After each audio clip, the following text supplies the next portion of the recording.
And as she's talking about them, both of these men turn and look at their car, and even though they can't believe it, what they are looking at is two men without eyes.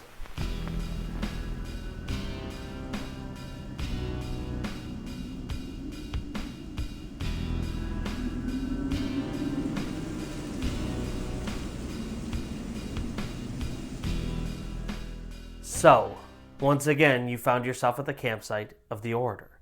Well, please pull up a chair. As you can see, my fire is stoked, which means tonight I have two tales to tell.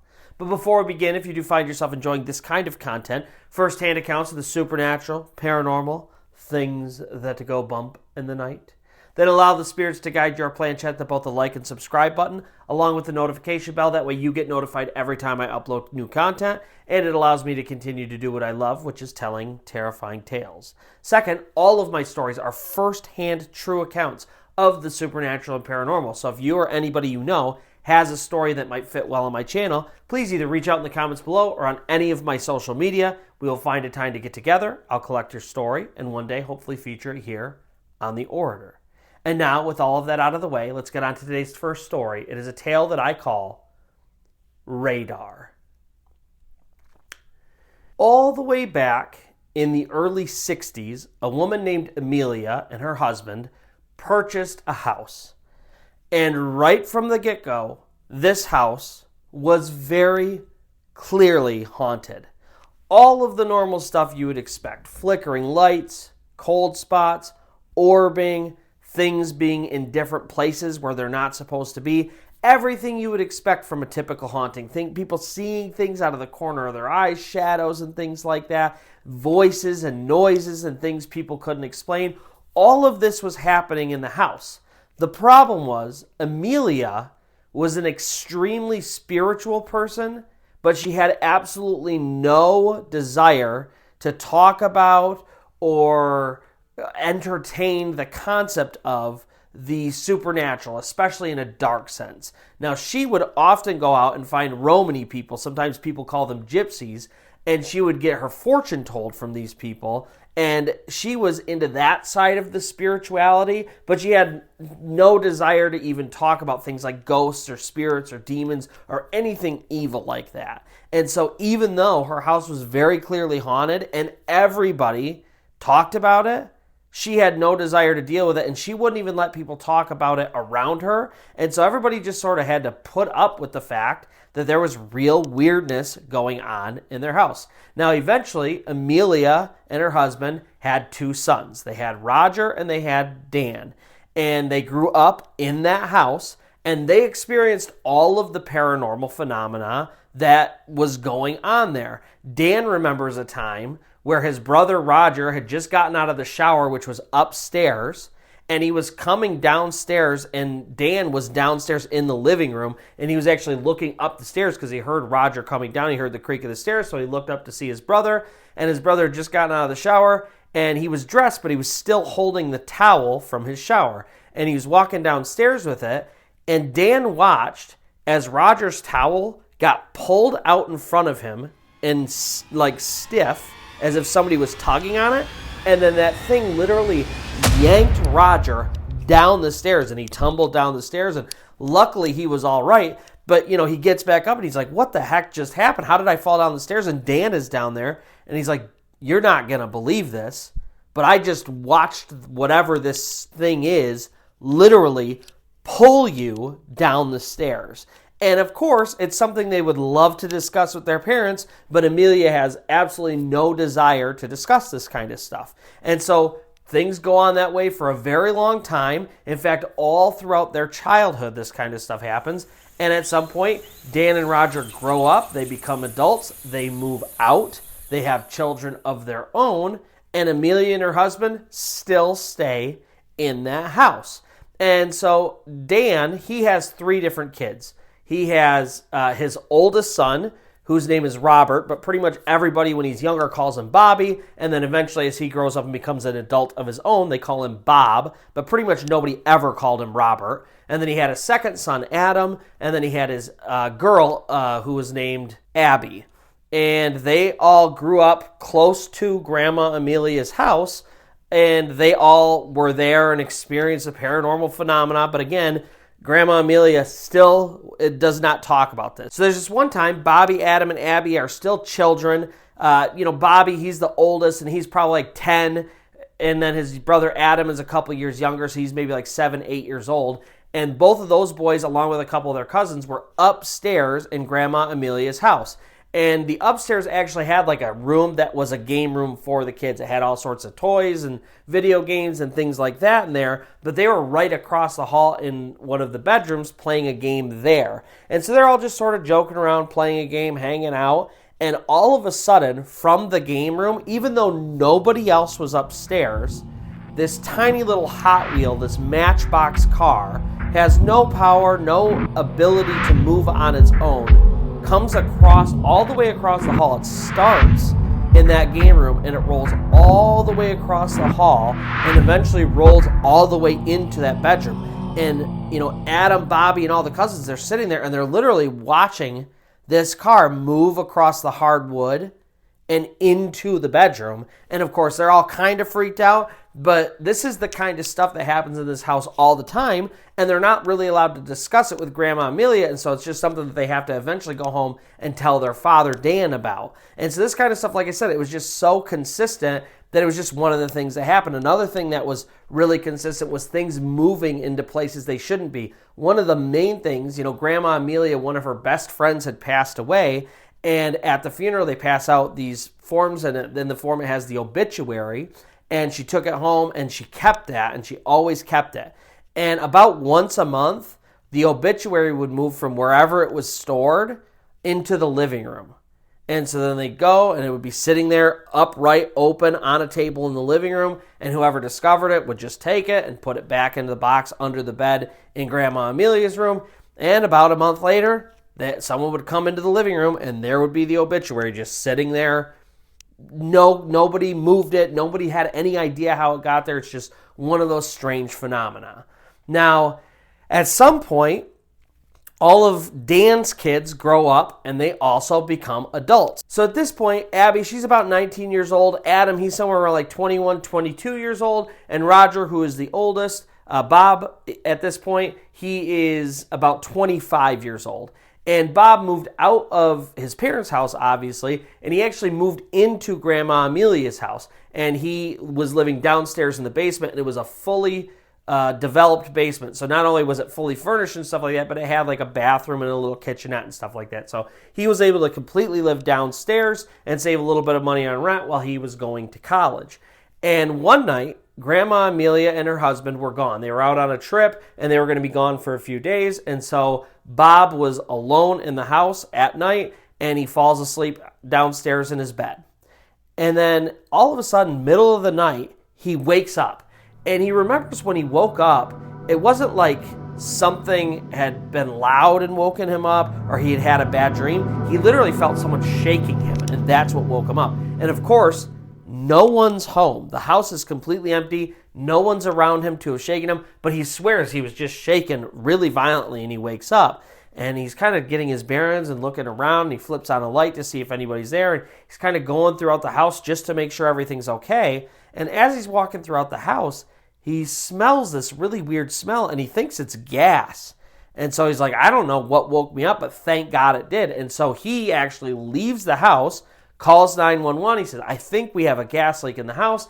They send the people over, they check, and strangely, there was not a normal gas leak, but there was a carbon monoxide gas leak. Now, if you know anything about carbon monoxide, this is really strange because while it is an extremely deadly gas, if you are alone with carbon monoxide long enough, it will definitely kill you. The strange thing about carbon monoxide is it's completely odorless. You cannot smell it at all, which is why modern homes always have carbon monoxide detectors, because it's such a scary element to be around. And so, they discover this carbon monoxide leak, and they basically just tell Bob, you're really lucky because somehow you woke up and you smelled something that you shouldn't even be able to smell. But thank God you did, because if you had slept through the entire night, you probably would not have woken up. And so they're really relieved by this, but of course they can't really discuss it with Grandma Amelia. And so they wait a couple of days until Amelia and her husband are gone, and the whole family, Dan, his wife, all their kids, they go into the house and they finally decide they're going to do some experiments to kind of see what's going on. And they don't go old school with like an Ouija board or anything like that. They actually download an app on their phone that is supposedly a ghost radar app. And how this app works is when you turn it on, there's literally a radar screen, like exactly what you'd think. A big green screen with a circle, and there's a little radar blipping around. And as it moves around, it will blip different colors if there's a spirit in the room. And of course, like apps like this typically are a joke. You know what I mean? You download it, and it's always going to say there's paranormal activity. It's kind of the fun of the app. But what's cool about the app is when it blips, every once in a while, the app will seemingly detect certain words. And so they started asking the spirits in the house specific questions. And, it was actually Uncle Roger, Dan's brother, who was the one asking the questions. And he first started with the basic questions. Are there any spirits here? Is there anybody here we should know about? Are there any evil or good presences in the house? And the radar, of course, blipped and stuff like that, but it was nothing that made them believe that something was actually going on. But then Uncle Roger asked, if the spirits are here, please tell me who used to live in the basement. Now, by this point, Bob had moved out. Once that carbon monoxide thing had happened, he got a little bit too freaked out. He moved out and got a place of his own, and so he wasn't there anymore. So, Uncle Roger asked who used to live in this basement. And as the radar's going around, it blips and a word pops up, and the word is Robert. So it didn't use Bob or Bobby, but it did use his real full name, which nobody in the family ever uses, but they're like, that's kind of weird. Of all of the words that could possibly pop up, Robert is the word. And so then Uncle Roger, they kind of exchange looks and stuff like that, and it's like, they kind of nudge him to keep going. And so Uncle Roger asks, well, how did you save him? And the radar slowly goes around, and a blip pops up, and a word shows up, and the word is wake. Like he was awakened. He woke him up. Wake. And so okay, that's 2 for 2. That's really creepy also. And so then Uncle Roger says, okay, what did you save Robert from? And they wait as the radar slowly goes around and around and around, and then all of a sudden there's a blip, and a word pops up, and it says, gas. And they're all super freaked out because this thing, it could say any words at any time, and it somehow answered each question very specifically. And so they decided to shut everything down right there. They got really freaked out. Everybody in the family was like, all right, this is enough evidence that something's going on. And that is, unfortunately, kind of the conclusion to this story. Grandma Amelia still lives in that house. They still experience paranormal activity to this very day. And the entire family has to just kind of weather it because Grandma Amelia won't really say that it exists. She won't accept the fact that this stuff is real. And she won't even allow people to talk about it in her presence. So even though this family has to constantly endure these really strange paranormal activities every time they go into this house, it's just one of those things that they're just sort of going to have to put up with as long as Grandma Amelia and her husband stay in that place. So that is going to do it for our first tale. Before we begin our second tale, I do want to say we're closing in on 500 subscribers. I'm working on a couple cool things behind the scenes. I want to do some kind of awesome giveaway or contest or something like that at 500 subscribers. And so, make sure to spread the word and we could grow this channel. And I want to be doing some really cool giveaways. So look out for that as we close in on 500 subscribers. I will get more details to you then. Let's move on to today's second tale. It is a story that I call The Rest Stop. So our second story actually takes place in the mid-2000s. Vanessa is about 16. She has an older sister, Laura, who's about 20 years old, and their mom, and they're all traveling cross-country on a trip. They're just kind of going on a vacation. And so they are kind of in the Midwest, and they are traveling east to west. And it's really, really late at night, like 1 a.m., and they have to use the restroom. And so they're getting ready to pull off at a rest stop. Now, they've been driving for quite a while. This trip involved a ton of driving, and a lot of it did happen at night. So they were really used to night traveling, and they were not tired at all. They were all completely awake and happy and joking and laughing. And so they pull off at this kind of, it wasn't a rest stop, it was a gas station. But it was one of these, you pulled off that exit, and that's pretty much all that was in that area was this gas station. So they pull off, and they pull up to the pump. And as they pull up to the pump, they notice there's 2 other vehicles here at the gas station, even though it's really late. There's a van full of teenagers, and they're just like outside the gas station, just being rowdy teenagers. Basically, just joking around, laughing, pushing each other, stuff like that. And then at the far end of the gas station, there's this old sedan 4-door car parked there. And there are 2 men who are standing outside of the car facing each other.